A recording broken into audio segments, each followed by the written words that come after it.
You're listening to Cards to the Moon, a podcast about trading cards from both a collector and investor perspective. We hope you'll stick around for the ride as we take a deep dive into the state of the hobby, share some hot takes, hopefully some useful advice, and fun stories along the way. Hey guys, welcome back to Cards to the Moon. This is episode 138, and it is another Friday episode. My name is Clark from 5 Card Guys on Instagram and 5cardguys.com. With me co-hosting, as usual, is Hyung of Integrity Sports Cards and John, who is Trade You at Recess on Instagram. Today we have another special guest interview. His name is Greg Poole, and he's a longtime collector. But what makes him stand out is that he's been buying and selling sports cards for over 20 years now. Longer than that, but over 20 years, where he gives pretty much 100% of his sales back to the community, helping students, seniors, and low-income families with basic supplies and needs. Wow, that's awesome. Yeah. Wow, that's pretty cool. We'll get into his story in just a minute, and it's worth waiting for, so stick around. But off the top, I wanted to start by taking the opportunity to read some listener questions and see if we could answer them or help them as best we can. All right. So the first one is from Sleepy in Seattle. I know he's written to the show before, and he has another question for us. And the question is, would buying a Shohei rookie card now at this current time be at peak value, right? And if so, how much room for growth can one reasonably expect on his cards? Very good question. That is a very good question. Mm-hmm. Yeah. So, and there's a part 2 to this question, but let's answer this one first. Oh man, it's a loaded question in my opinion, because obviously the answer is, you're buying FOMO right now. Yes. And then part of you is saying, what happens if Shohei keeps on doing more incredible things? Mm-hmm. Right? So that's, I think, the original line of thought that most people have, but obviously we talked about this in previous episodes. Autos are like highly sought after.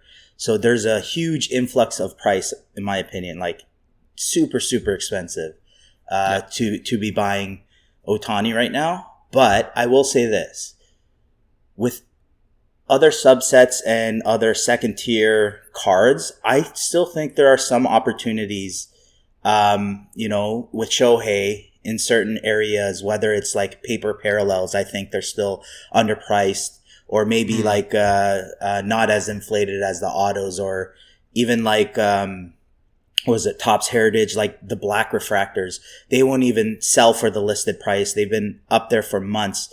And, right. Previous cards like Soto, Acuna cards, those were really sought after cards. The black refractors and Topps Heritage Chrome. But in Ohtani's, it seems like what's really pushing the needle is kind of like the lower end stuff, like the refractors and then the X-fractors, and then kind of like the autos. So I think even though it's still in the midst of, buying high, I think if you do have that FOMO, I think there are some smarter opportunities than I guess buying at the peak. So I will say that, because I'm always looking for Ohtani even at peak, because my train of thinking is, well, it doesn't seem like he's going to stop anytime soon, and he's doing more and more ridiculous things. So when is the time to buy? Obviously, off season is the right answer, but if you have the itch right now, there might be some play, in my opinion. Mm-hmm. Okay. Mm-hmm. John, what do you think? Yeah, it's a pretty simple answer for me. It's definitely peak hype. I mean, we all know sort of the early season, preseason is the big time, right? We all have to assume there'll be some sort of lull post All-Star. I think that's sort of the month where prices start to lull. And that was the case when Shohei started rocking up the charts. Was it last year, 2 years ago? And he went in the home run contest, and after that, prices start to settle. So there will be sort of like a mid-season, still fairly inflated price, but certainly less than current, because currently he's sort of on this MVP / Cy Young pace at the same time. Like, it's incredible. Yeah.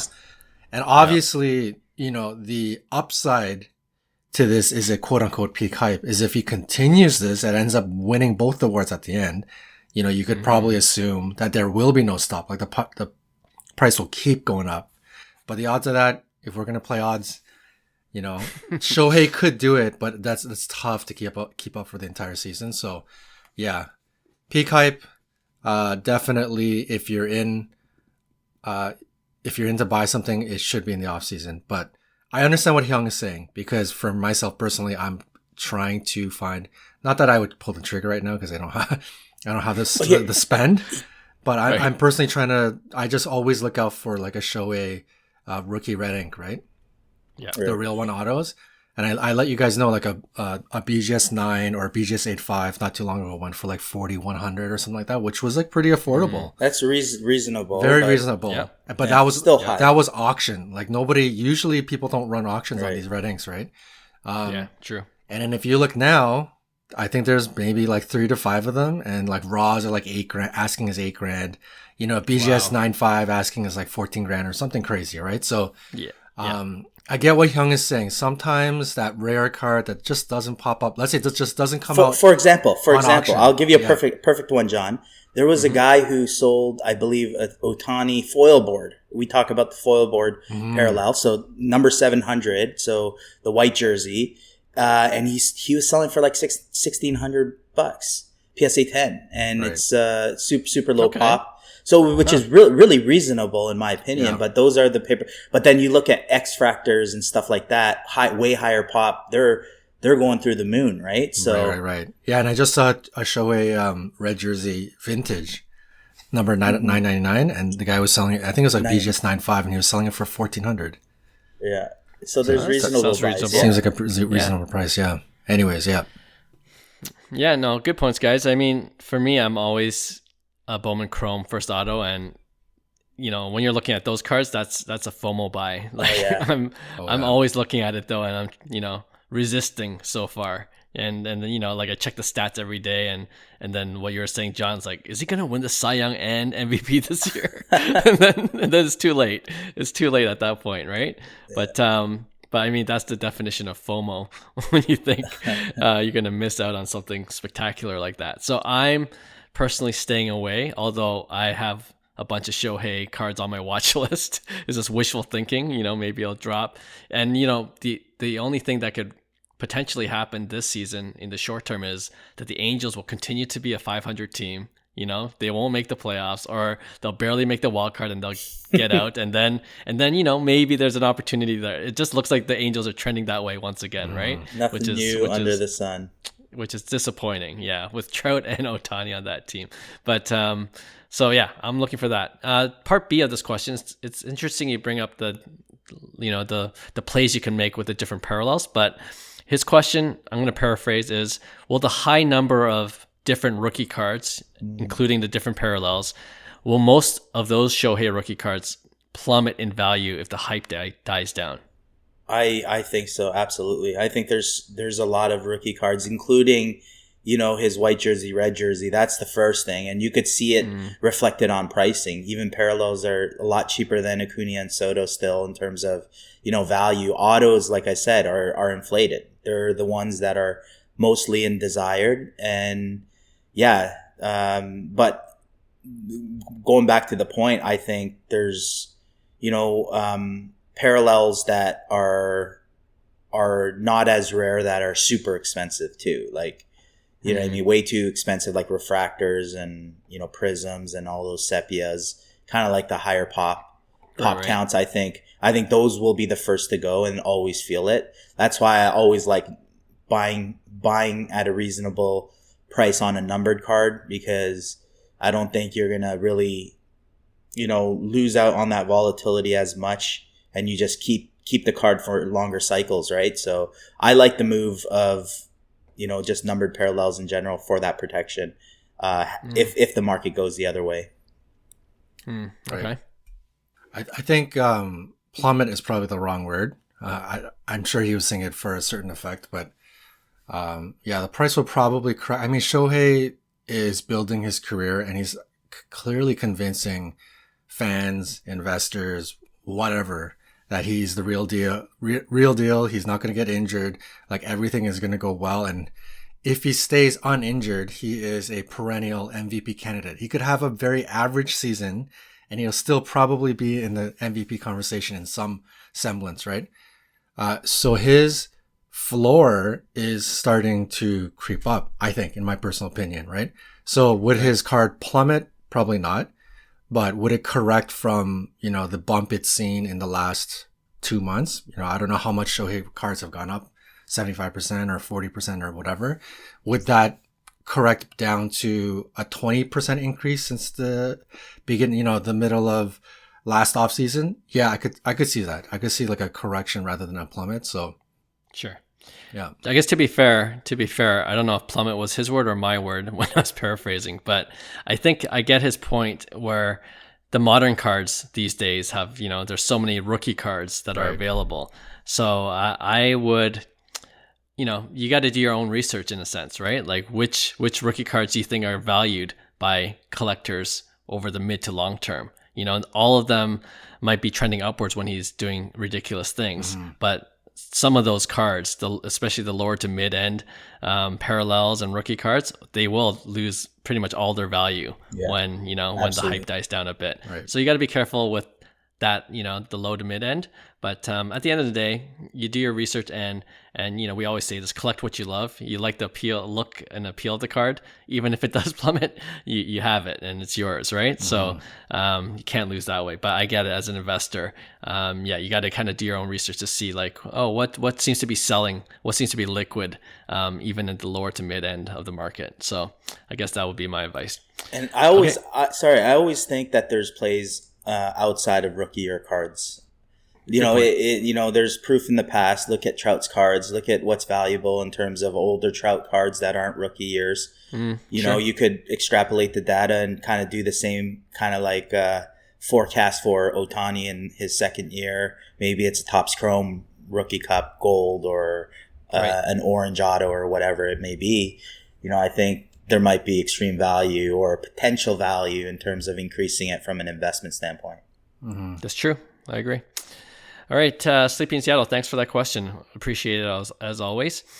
This next one's from Josh Clapham. I think we answered one of his questions in a previous episode, but this is kind of a fun one, I think. He asks, would you crack a 1 of 1 and resubmit it knowing it will make the card a pop 2?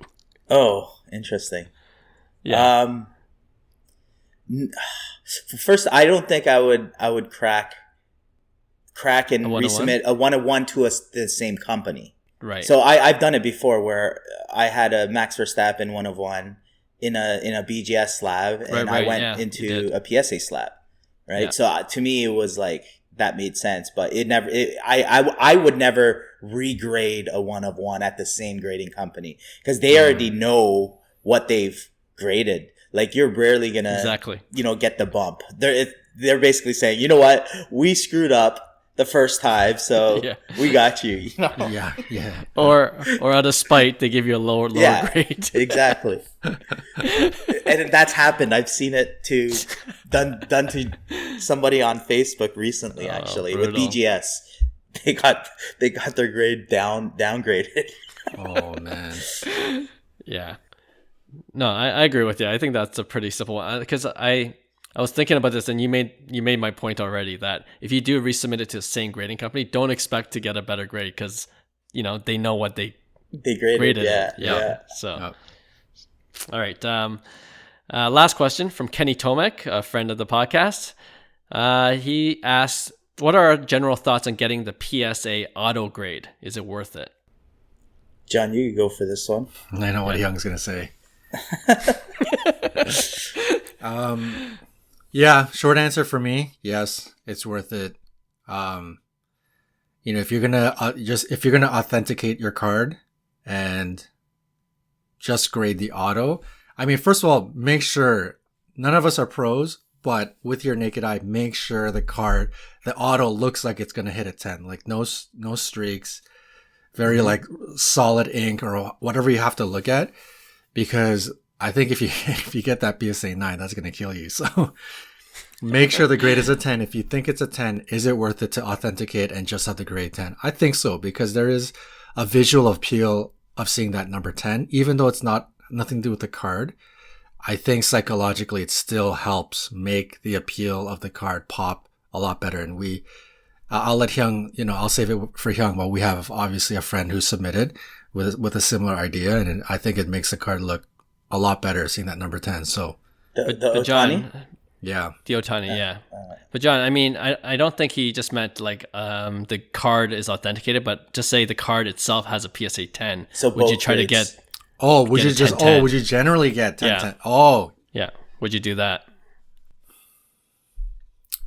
Yeah, like it's an absolute yes for me if you look at the auto and it looks like it's going to be a 10. But it's a tough call because Hyung, you've had. I remember you sent in a couple of Bowman Chrome first, and it was like a perfect auto, and you didn't get the 10. I've done it before. I've gotten a 9 before. The 9 is killer though on the auto, man. Brutal. I personally hate seeing 9s. I had a 10 Gemmint 10 Tatis and auto 9. Right, mm-hmm. That auto 9 bugged me. It wasn't even auto. It was one of the cleaner autos too. But then I tried cracking it because I wanted authentic auto. Yeah. At that point, right? Because it was a IP auto, and then they gave me a 9 authentic auto out of a 10-9 slab. But then that's when that was my light bulb point when I realized, my love for PSA. That was in the midst of that hype. Yeah, it doesn't make sense. Anything doesn't make sense. But I will say this: most people who receive a non-auto grade, they submit it in bulk, usually $30 submissions, right? So let's just say you submit a Bowman Chrome, you get a PSA 10, and basically that was $30. So a lot of people know that like single grades, they don't hold as much value. Like if it's a dual auto grade, you'd have to actually submit it yourself, or at least an upgraded service. The seller usually, if it's a 1010, they're going to charge a premium for it because it's a lower pop. Not more people are doing it because it costs more. There's a lot more gamble to it because now you're paying like $70 instead of $30 or whatever it costs for a dual grade, and then you're not doing it in like any sort of bulk submission, right? So I think there's a premium to it.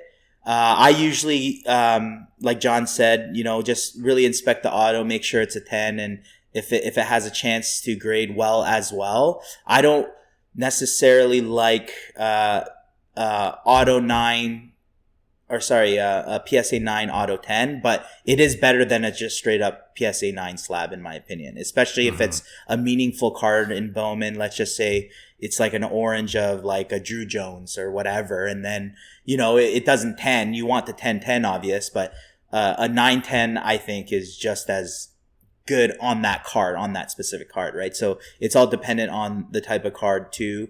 When I do a dual auto grade, so yeah. You know what? To me, it's generally, and I think I messaged Kenny back directly, but generally it's not worth it for me, especially if it's already in a PSA 10 slab. Like it's not worth it to go through the extra hassle and then take the gamble essentially, right? That it wouldn't come back at 10, even if you think it's a clean auto. Like Hyung is a testament to that. Right. And like if you look at the price comps, like you got to look at each card individually, right? Like some 1010s, dual 1010s that have actually sold, like it's not a huge bump, and whereas other cards there are a huge bump. Like it there's no like ratio that's common from PSA 10 to dual 1010s. Right. It really depends on the card. So do your research. If it's like a small bump in value, then obviously it's not worth it. Yeah. But if you see that, oh wow, like there's a dual 1010 of this card and it's consistently at a 2x value, then maybe it's worth it. I think it usually like the higher end Bowman Chromes is where the value really lies with the dual auto. Yeah. Right. For sure. Yeah. But I think we're all in agreement that if you get an auto 9, it destroys the value. Yeah. Like that's the ugliest thing to see on the slab. I think there are examples, and these are more on the high end. There are examples where, in my opinion, the auto grade doesn't matter at all, period. And one extreme example is if you hit like a Logo Man auto in a flawless box. Like people on the high end scale for those cards, It'd be great if you submitted it and you got like a PSA 9 or pretty good actual grade for the card. But on those types of cards, people literally don't care if the auto's a Sure. 9 or an auto's a 10. So in those instances, yeah, I think there are instances where it's not worth it at all. But if it, like Clark, you're kind of saying, if it is something that's more liquid, like a card that we kind of spoke on this last week, that Neo Cards and Comics was saying, like end user, if it's a card that's just gonna, go around the musical chairs like a Bowman First Chrome of like a pretty high prospect, that's where a 1010 would come into play and just keep you take those profits, right? So, Yep. yeah. Agreed. All right. Well, we always appreciate the questions. And if you have one yourself, follow this podcast on Instagram. We have our account. It's at Cards to the Moon, all one word. And you could just DM your question there. We'll take a read and hopefully we'll address it in a future episode. All right, let's play the interview now with Greg Poole. After listening to what he's been involved with, and if you want to help out, we will put a link to his website in our show notes below. All right, enjoy the interview. With me today on the podcast is Greg Poole, who is the founder of Cans Can Ministries based in Southern Illinois, which he began in the early 2000s. And we'll get into how it all started, but what's cool about Cans Can Ministries is that it's a nonprofit organization which is funded primarily by the sales from Greg's own sports card collection and memorabilia. And 100% of those sales goes directly to helping local schools by donating computers and school supplies, as well as helping assisted living centers by donating things like free beds, bedding, and clothes, just to name a few items. We definitely need more good news hobby stories like this. So without further ado, Greg, thanks for coming onto the pod today to share your story. Absolutely. Always a pleasure. Thank you for having me. Let's start from the beginning. Even before you began Cans Can Ministries, when did you first get into sports cards? As soon as I could ask for something at the store. When my mom and dad used to take us anywhere, my sister always wanted candy. And I guess to pacify me, they always asked what I wanted. And I guess I never liked candy that much. And so I would always get cards. So from the age of probably 4 on, Wow. those are probably still up in my parents' attic. So getting weaned on the 88 Donruss, 88 Right. Tops, and then never stopped. Yeah. I think a lot of people we interview on the show we're in that similar age range between 35 to 45. So we definitely grew up in the junk wax era. So I'm guessing you don't have a lot of valuable cards from when you collected as kids either. No. The 86 Donruss Jose Canseco isn't going to pay for my next, Right. my kid's college education like I thought it was. Yeah. Nobody's looking for the 87 Will Clark in bulk anymore. But yeah, it's definitely memories, but the value isn't what you would think it would be, or what I thought it was going to be. Sure. Well, I mean, 86 Donruss Canseco is one of my favorite cards. So definitely have memories Yeah, on that was when I was in grade school. That was a real status symbol. If you had the 86 Right. Canseco, man, your collection was top notch. Yeah, for sure. Well, now from your love of sports cards at an early age, how did you come up with the idea to start Cans Can Ministries? Yeah, so growing up, I had some pretty traumatic events, and had real issues with depression, PTSD, and really, so by about 16, well, not about 16, at 16, I decided that I was going to commit suicide, and obviously I failed in that attempt. But one of the things that I did before, as my final act, was we had done Meals on Wheels through high school through our student chamber.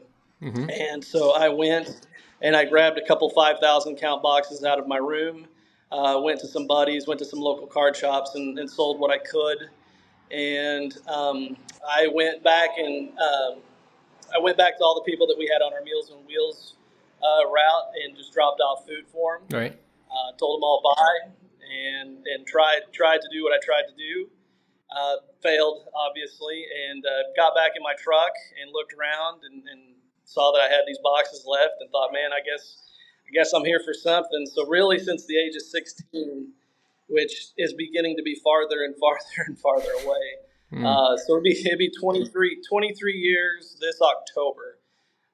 We've officially or unofficially started, and honestly, we've grown leaps and bounds. I think our first actual project was we bought an elderly person a set of tires. Okay.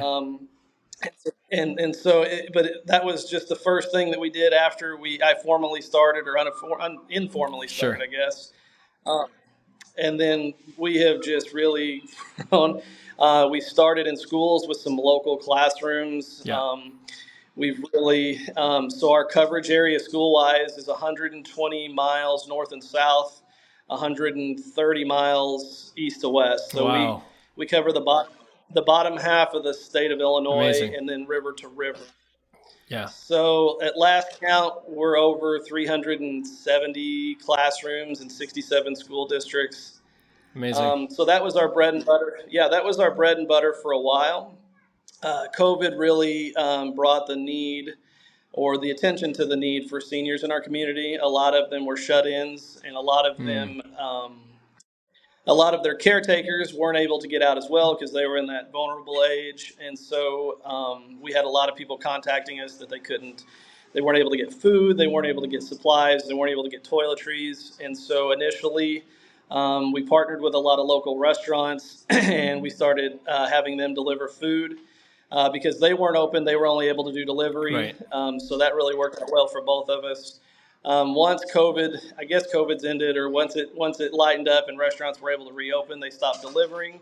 And so actually we prepare the meals now twice a week, and we deliver them ourselves. And then we do assisted living facilities, same thing. Yeah. A lot of them they're on extremely fixed incomes, and so we go in usually monthly, and we do what we call a free market. We'll give away anything from toilet paper to deodorant, denture cleaner, whatever they need. Sure. We do fun activities with them. We don't usually, for the past 4 years, we've given them a Christmas list. They're allowed to ask for anything that they want. And really, whatever they put down, we get. I mean, sometimes they ask for TVs, but we get them TVs. They don't have a TV. Wow. Some people, we had one. I mean, some just want a pizza. One guy asked for a pepperoni pizza. Okay. And so instead of just getting him a pizza, we decided to have a pizza party for the whole Awesome. residential area. Yeah. We do a lot with that. We do foster care work. Social workers will contact us and say, "Hey, this kid's been removed from the home. They need beds, they need clothes, they need shoes," and then we'll buy and take it to them. Actually, that's what I'm kind of multitasking here. I'm following a UPS truck that's actually delivering beds now to a home in Illinois. Okay. So we're always doing that stuff. I mean, honestly, our unofficial motto is, "Yeah, we'll do that."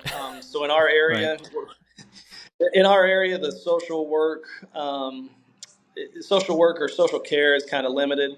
And so we really don't pin ourselves down to one particular segment of the population. Yeah. I've always said, if you need help and you ask for help, we're gonna get you help. Yeah. That's amazing. And so that's like the last 23 years, and in 25 seconds. Right. But yeah, so you did mention before, so about 70.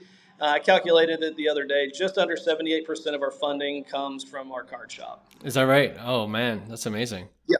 Yeah. I'm just curious how it's an incredible story how it began, and just over the 2 decades of hard work and labor. And was it an incremental thing, or how did it become where it is now?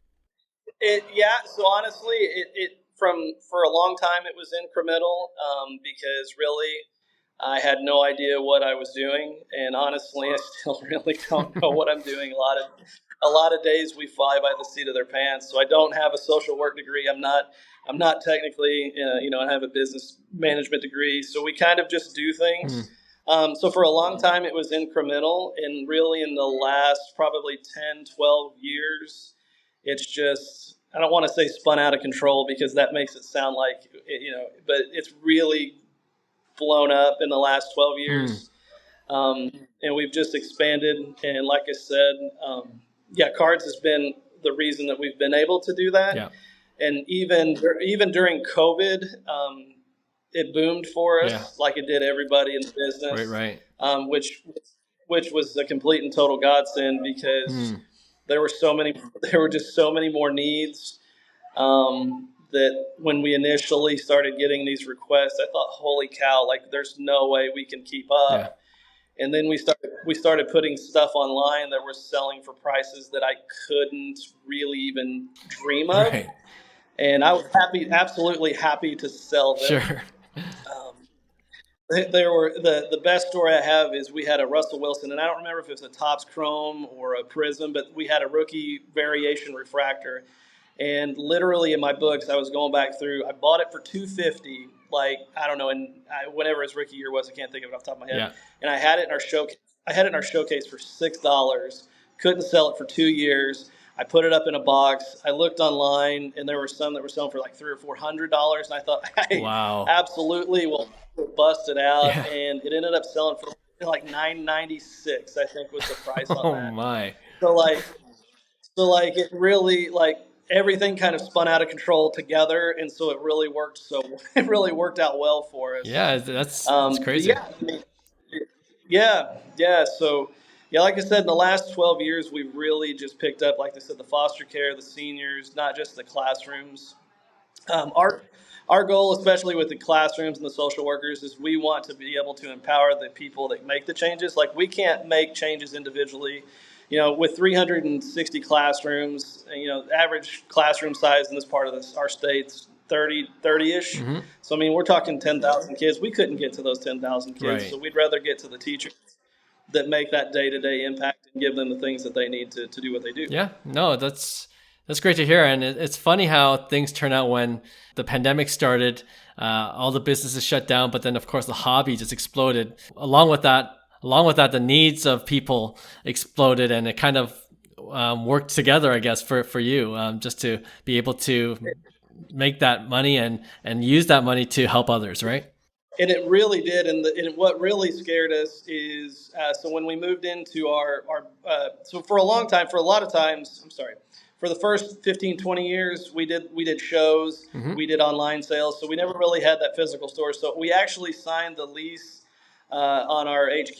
It's a lot of different things. So we just call it the HQ Yep. in March of 2020. So on March 7th, I believe, I don't have the exact date, but 1st of March, we signed the lease. And then March 22nd, in Illinois, they signed it was every quarantine. Right. So 15 days after we Jeez. opened, we couldn't be opened. And so it My was like, goodness. oh my gosh, Yeah. like, what are we? So yeah, like I said, online really went crazy, and that was to our benefit to the extreme. Yeah. Well, when you first said you got the Russell Wilson for $250, I thought you were talking about $250, but you're talking about $2 No, and 50 cents. literally, I spent $2.50 Right. on it. So $994 profit is not a bad thing. That's pretty good. That's pretty good. That just shows you how insane the Yeah. hobby hype was over the last couple of years. But yeah, And honestly, after I sold that, I think a month later the comps went all the way back down to like 120, and now Yeah. I think it's like back in the $30 or $40 yeah, range. such a So crazy. roller coaster. Yeah. You talked about your store actually that you opened up. Well, you technically opened up 3 years ago, and then the pandemic hit. But is it up and running now? I guess everything's starting to open up. Oh yeah. So we are up and running. Yeah. This is not my job, so nobody gets paid to do anything with us. I don't get paid, so we're open on the weekends. I'm an IT manager by trade. But yeah, so we're open the weekends. We do open if we get a call from a foster parent. We do kind of some emergency opens. Right. But yeah, so usually every Saturday, Sunday through the year, and then the summers are different for me since I'm off. I'm in education, IT and education, so Okay. we do open up a little more in the summer. Okay. We do open up. We do trade nights with kids. We do allow the foster parents that we serve to come in during some evenings, and they can shop by themselves. And within reason, we usually just let them take whatever that they want for free. Cool. So yeah. And you mentioned it's not a full-time thing for you, but is the shop, so the people that help out, are they all volunteers as well? Everybody's a volunteer. Yeah, nobody Wow. gets paid. So about 96.4 cents of every dollar goes 100%. 100% of 96% for. I sound like that, but 96.4 cents of every dollar we raise goes back into the programs. Right. The other 5.5 cents goes into rent. Makes sense. But yeah, we don't even do reimbursements. If people drive meals, they drive it on their own dime. So yeah, we, like I said, what little doesn't go back into actually serving people, it goes into our rent, our electricity, things like that. No, that's awesome, and I imagine the reception in your community has it been growing in terms of people knowing about what you guys are doing there? It has been growing. Yeah, so let me try to think how to say this. It's definitely a give and take. So the more people that find out what we do, Right. we have a lot more we have a lot more state agencies calling us now for help than have been Huh. before. So it's kind of we try to bring that up together. So the more that know what we do, we try to get more into the shop. Right. It's always that weighted scale that you have to balance. Sure. Sure.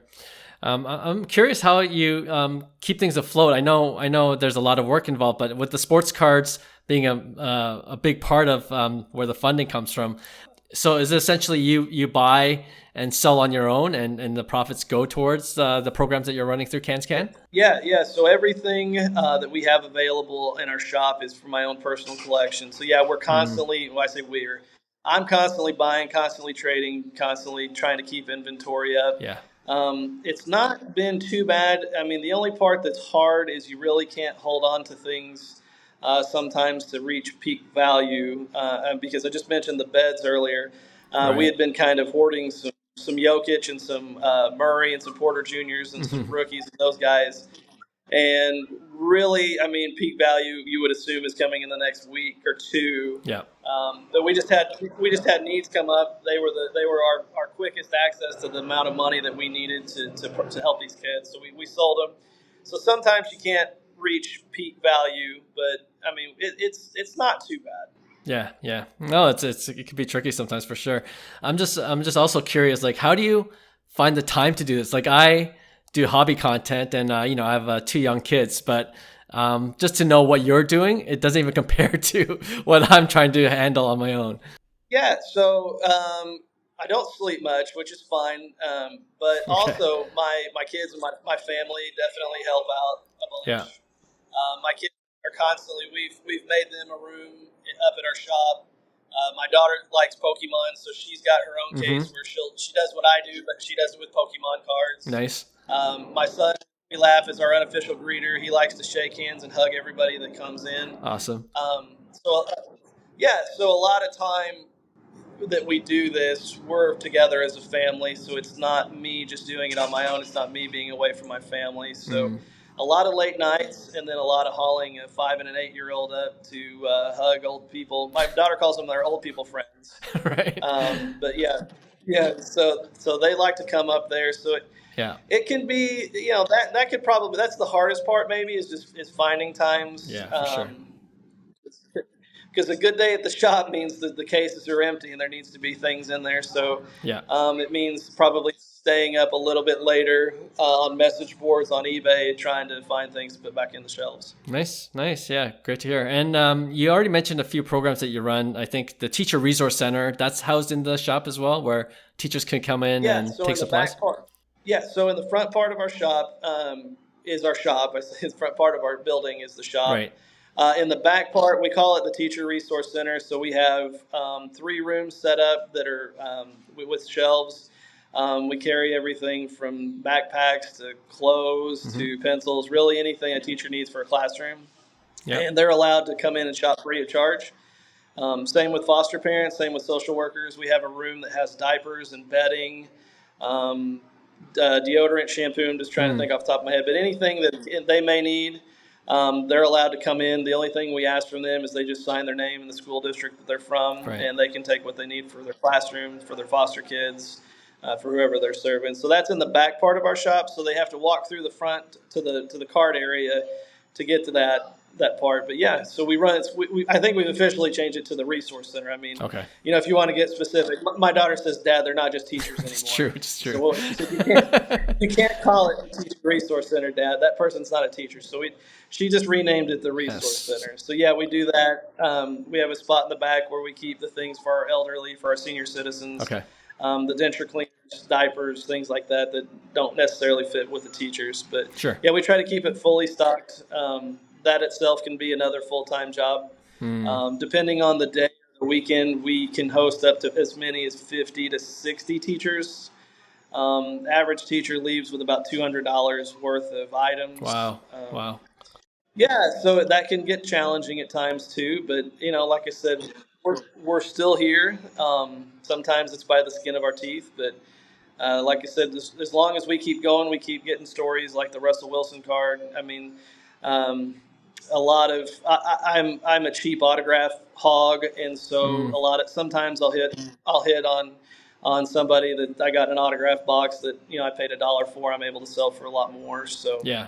yeah. No, I was going to ask you about that because when the hobby was booming, it was a lot. Things were a lot easier in terms of flipping. But I guess it's a bit trickier now, even for every collector and investor in the game still, right? Oh, yeah. I mean, right in COVID, you could literally sell anything. I Right. mean, I was amazed, and I just kept thinking it can't be this good forever. And I guess we were right.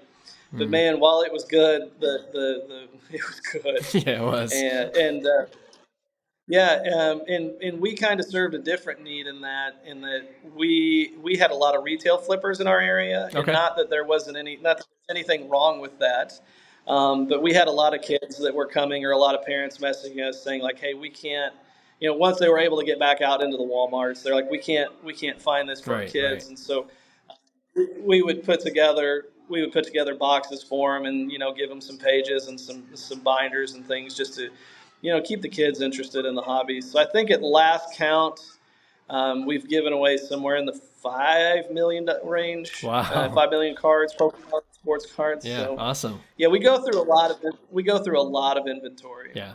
I was going to ask you because I think I read on your website you did a sports card giveaway program. Do you guys still do that or? We do that. So we are in our local. We're in a couple local libraries where a kid checks out a book, and if they turn in just a short few sentence paper on what the book was about, they'll get a pack of Yeah. cards. We'll do it with teachers, very similar with teachers. If the kids read a book or whatever kind of reward. Some of them do it for academic. Some of them do it for like social. Like, hey, if you Mm-hmm. don't talk this week to your neighbor. So we do a lot Right. with that. I'll spit it out here. Local sheriff's departments will take Mm-hmm. them to domestic calls, take it on like the DARE program, those that kind of things. So yeah, we pretty much saturated the community. We get a lot of requests for those. Sure. It's crazy, and it's good. It's good. I'm glad that kids are still into those kind of Yeah. things. But yeah, we get a lot of requests from a lot of different places. Like I said, schools. Um, we'll usually, if we'll do, if a kid gets removed, we'll do a backpack, and we'll put underwear, change of underwear, change of socks, and we'll usually Mm. we'll ask them if they like Pokemon basketball, and we'll usually slip a couple packs of cards in Yeah. there for them too. So Very cool. yeah, yeah, constantly giving away stuff. Yeah, no, I love to hear that because in the hobby we always talk about how do we get the kids more involved, and what you're doing seems to be a great thing. And if we want the hobby to grow, we need the kids to be a part of it for sure in the future. Yeah, the next generation has to be interested, Yeah. or when we get older, there's not going to be that next generation to pick up the tab. Right, for sure, for sure. I'm sure this nonprofit has meant a lot to those benefiting from your generosity. But I'm wondering what has this meant for you personally? When you look at yourself back to when you started at 16, you're going through a dark period of your time, and what it's turned to, and the amount of work you put in. Seems like you still have satisfaction and joy in being part of this ministry. What has it meant to you? Yeah, so when growing up in kind of the chaos and trauma, like we had a local card shop the next town over Mm-hmm. called Fielder's Choice. It was kind of like my sanctuary. That was kind of that quiet place where you can kind of Mm. reconfigure your brain, and so it feels good. I mean, it feels good for me that I can recreate that for other people. I mean, and it's not with our reach, it's not necessarily the people that come in the shop. And we always encourage like kids to come in like and ask a million questions. Like if you, I Cool. mean, there's no silly questions. If you want to talk sports, if you want to talk cards, you can talk Pokemon, but you have to talk to my daughter. Right. So we want to recreate that environment. We don't want to be that shop that wants your money, and not every shop is, but we don't want to have a few high end things that price kids out of it. Right. So to be able to recreate kind of that, like I said, that sanctuary to where people can come in and just, for as long as they're there, they're only just thinking about, baseball cards or basketball cards or Yeah. whatever. And then, like I said, now we've kind of created this umbrella where we've brought this sanctuary or whatever you want to say to other people, Mm. and just bringing more people into the fold. It's been good. I mean, I'm not going to lie. Sometimes in 22, 23 years, there are times when you are a little burnt out. There are times I laugh Sure. when I'm on eBay and think everything just looks the same. And it's like, I Right. don't even want to buy anything right now. Sure. Like, Yeah. you know, and, and there's late night calls and that can, initially when you get a call at 2 in the morning, it's not sometimes the most pleasant thing to answer, but Yeah. just hear the voice on the other end. The other night we got a call where a grandparent had to take in her three grandsons, because her daughter had passed away, and her husband had to quit work because he had stage 4 neuroblastoma, and she needed a bed. They said that, the state said they couldn't take the kids until they had a bed. And so, that's the stuff that keeps you going, because no matter what, like I said, it's an inconvenience to wake up at 2 in the morning sometimes, but then you get that call and you realize, holy cow, the person on the other end is not only up at 2 in the morning, but they're dealing with something just Right. Right. completely worse. Yeah.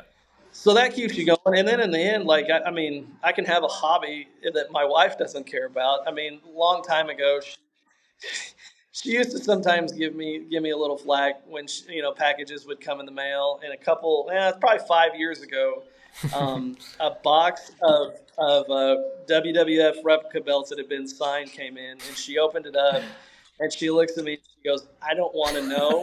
I don't care." She said, "I know something good is going to come for these," and Yeah. she goes, "Just do it." Amazing. So, like I said, I can have a hobby. I can bring my family in. My kids love to do it. Yeah. And they're just, and it's a learning experience for them too. One of the things that we always try to preach to them is we're going to come across people in all walks of life doing this, Mm-hmm. and we're not just going to come across people coming in our shop wanting to spend money. But safety, barring any safety concerns, we generally take them along with us. They deliver meals with us when they can, when they're out of school. Yeah. If it's something that we can take them to, we don't take them to like domestic situations or those kind of Sure. things. But we're exposing them to life as well. And I mean, we wouldn't have that ability without this shop. Yeah, no, I'm glad to hear that, and I love your perspective. But yeah, I love this story. Before I let you go, I just had a few more questions that are a little bit more hobby specific. For sure. Just wondering, who do you like to collect personally as just a sports car collector? Yeah, so my personal collection is dwindling. As I've always said, like, everything has a price on it. So Yeah. if somebody comes in, I'm going to sell you an item. So growing up, I was always a fan of kind of the oddball guys. So I have a gigantic Greg Olson collection. Okay. I have a Greg Olson collection, Right. Von Hayes, Mm-hmm. and Willie McGee. Trying to think who else. Those were the three main ones growing up, and I have no idea why I started collecting either of the three, Right. other than I love, obviously Greg Olson's name. Yeah. But yeah, so I still have those. At the shop, we do have a couple displays that I guess is my personal collection. So we like to keep cards or items from the high schools or the schools that we serve in our area. So we do have items like Doug Collins is from my hometown. Jerry Sloan's from a couple towns over. Those Oh, are some of cool. the more famous ones. Yeah, yeah. So if we come across those kind of items, we have a case that's mounted on the wall that we do display items from local high schools, local towns. Nice. And then I have a few items. So I went to SIU Carbondale, so I'm a big Missouri Valley Conference fan. So anybody that played in the Valley, we've got a couple Kyle Korver jerseys hanging up, Okay. Doug McDermott, so things like that. So I would say, like, my personal collection is great for me. Yeah. Maybe not great for the retail value. Sure. Sure. I mean, you could collect as many cards as of those players as you want. I can go online. I think the other day there was a lot of 250 Greg Olson 89 Donruss rookie cards for like $1, and I was like, why not? Why not just give them some more in the 5,000 cards? Like, awesome. Yeah. Yeah, everyone's got their PC. We know the Nationals in Chicago this summer. I'm not sure how far you guys are from Chicago. Are you guys planning to attend the Nationals this year? Or? So we're about 6.5 hours south of Chicago. Oh, okay. So we did. So I did go 2 years ago. that is kind of a dream to be set up at the National. It's one of those things that we really have to weigh the cost Sure. of everything versus what, it's really hard sometimes. We do local shows. We do a lot in St. Louis still, but it's hard sometimes to justify $1,000 for a table, $1,000 for a hotel room when you have people calling and saying, I need a bed, and I could buy 10 beds for that. So that would be a long shot dream. We may go up there. There's a train around our area that runs up there. We'll probably go up there to visit and shop. But long term goal is to be at a national. Yeah, no, it adds up for sure. I thought you'd be closer to Chicago, but 6.5 hours isn't a short ride either. Yeah, well, a lot of times when we say we're from Illinois, they assume Chicago, Illinois. We're a little south of Chicago, and that's fine. We're based out of Canada, so yeah, our U.S. geography isn't as great, but I hope you can forgive me. No problem. All right, last question. For the people listening to our episode, is there a way for fellow collectors to help or contribute in some way to the good work you're doing through CansCan? That would be an incredible blessing to us. I mean, just inventory. One of the hardest things for me is to go on Twitter and see people that are like, hey, if it's under $2, I just throw it away, or $3, I just throw it away. Like, we'll take it. We're a 501c3. So if you choose to donate, you can. We are a tax deductible donation. We do take anything. I mean, it doesn't have to be a $1 million card. We just take commons, and those commons go out to kids. If you've got 5,000 count boxes, or even just, team lots laying around that you don't know what to do with, I'd like to encourage you to, that would be huge to us. One of the things we've struggled with, I think, is kind of broadcasting that need out. Any kind of items, we're always looking. Like I said, if it doesn't go in the shop, we give it away. Yeah. And if we can't give it away, we've got a couple life skills classes in the area that I recently bought a couple monster boxes full of 91 Fleer, which is like the ugliest set ever created. Yeah. But the teachers use them for sorting. And so they'll take it out and they'll say, hey, put all the Cardinals in a pile. And so these are kids with intellectual disabilities, and they go through and they do the Cardinals, and then they'll sort them by numbers. And so there's a use for anything that's out there. So, and obviously monetary donations. We have a website. We have a donate link on our website. We do PayPal and Venmo. But, really, like for the hobby, like any kind of items, we're like I said, we'll accept anything. And I'll make my kids sort anything. Don't worry about sending too much. I've got two kids that work for Starburst and beef jerky. So that's a good deal. That's a good deal. You worked out with your kids. They're cheap. They're cheap. Cheap for now. Yeah, gotcha. Well, that's awesome. We'll definitely link your website on our show notes, and we have over 1,000 subscribers right now to our podcast. So hopefully there's collectors that want to reach out to you and to help you out. So Greg, thanks for your time again, and really appreciate it. Yeah, absolutely appreciate you guys having me on. Hey, thanks for listening to Cards to the Moon.